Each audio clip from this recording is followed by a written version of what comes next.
Joining us now, former Republican presidential candidate, Dr. Ben Carson. Dr. Carson, good to see you. You too.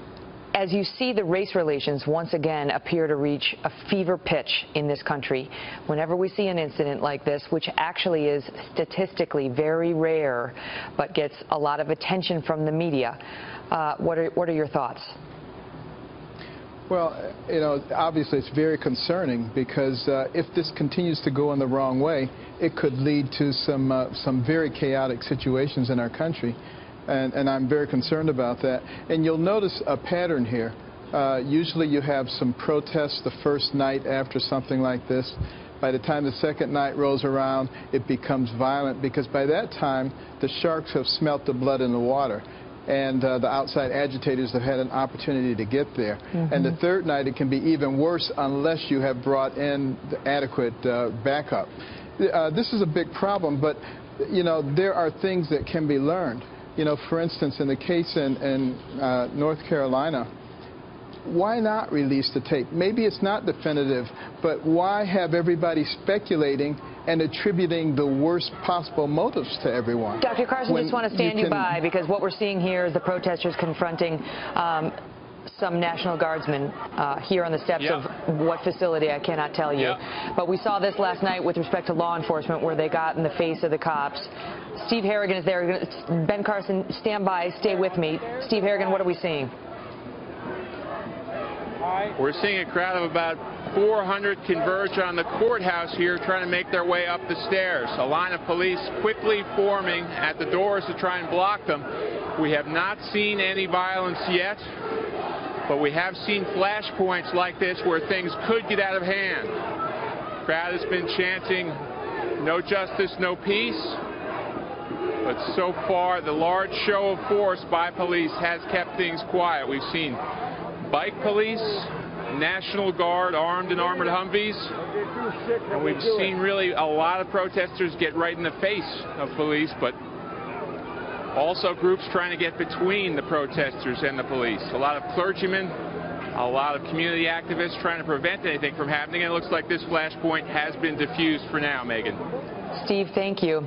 Dr. Carson, back to you for a moment.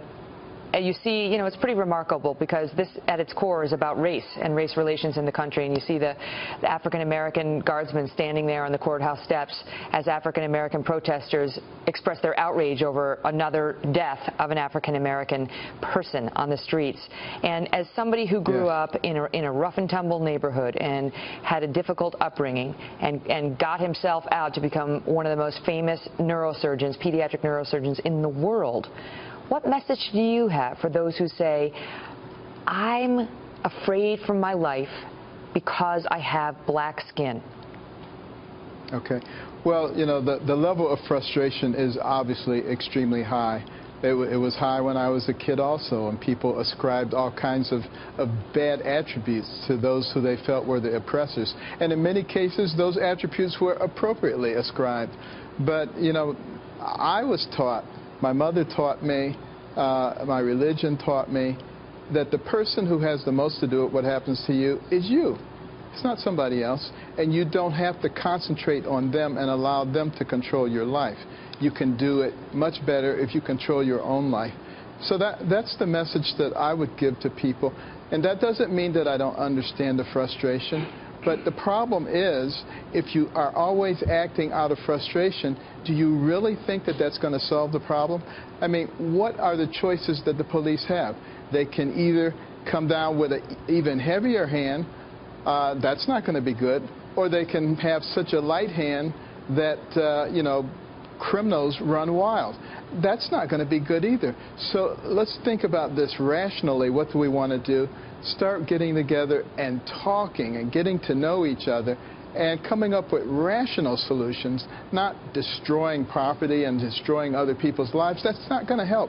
There's no way that that's going to lead to an appropriate solution. So there's problems on both sides. Both sides have to be able to try to put themselves in the position of the other side and think about it from their point of view. And then this other thing I need to say, the police, I believe, should be taught non-lethal methods. For instance, in that case in Oklahoma, I know they tried the stun gun. maybe that didn't work, but you need to know what the next level of non-lethal force is before he even reaches the car. Why not teach them these things? Dr. Carson, good to see you. Thank you. You too, Megan. Thank you.